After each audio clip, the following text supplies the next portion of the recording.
अस्सलाम वालेकुम, मेरा नाम डॉक्टर मोहम्मद ज़ुबैर है। मैं फ़िज़ियोथेरेपिस्ट हूँ।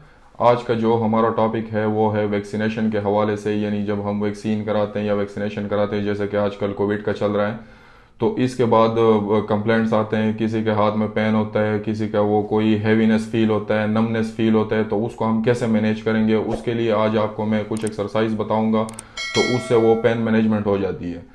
तो सबसे पहले ये है कि जब हम वैक्सीनेशन कराते हैं तो हाथ को आपने बिल्कुल नॉर्मल रखना है ताकि वैक्सीन सही तरीके से हो। उसके बाद आपने सबसे पहले हैवी वेट लिफ्टिंग नहीं करनी, वजनी चीज़ ज़्यादा आपने नहीं उठानी।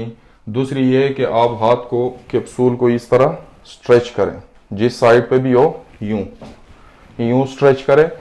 तीसरा ये है कि आप हाथ को यूं 90 डिग्री पे रख के यूं इस तरह ओवर हेड एक्टिविटी यूं करनी है आपने, ओवर हेड एक्टिविटीज करनी है आपने। और तीसरा जो है वो आपने हैंड को यूं स्ट्रेच करना है, इस तरह ये स्ट्रेच करना है। और चौथा जो आ रहा है वो है पेंडुलम। पेंडुलम एक्सरसाइजेज हम यूं कर सकते हैं, यूं खड़े होंगे और यूं,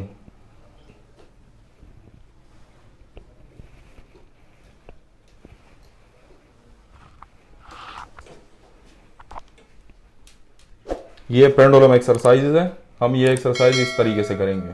तो ये कुछ एक्सरसाइजेज है जो आप बाकायदगी से करें तो इंशाल्लाह पेन और हैवीनेस नमनेस फील नहीं होगा वैक्सीन के बाद। तो जिसको भी वैक्सीनेशन के बाद जो या पेन फील हो या नमनेस फील हो या भारीपन फील हो हाथ में, तो ये एक्सरसाइज किया करें। इंशाल्लाह इससे आपको फ़ायदा मिलेगा और आपका पेन कम होगा। Thank you.